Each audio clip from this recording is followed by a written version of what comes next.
Assalomu alaykum. Men Abdurahmon Abdulaziz, Samarqand viloyatidagi mahorat markazi direktor o'rinbosariman.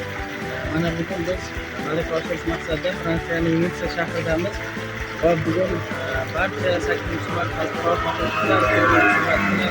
barcha hamkasblarimni, barcha xotin-qizlarni, jumladan 6-mart kuni tavallud ayyomini nishonlagan onajonimni tavallud ayyomi bilan hamda 8-mart xalqaro xotin-qizlar kuni munosabati bilan chin qalbdan tabriklayman va onajonimga mana shunday qilib meni o'qitib, tarbiyalab, mana shu darajaga kelgunimgacha doim duoda bo'lib turganligi uchun minnatdorchilik bildiraman va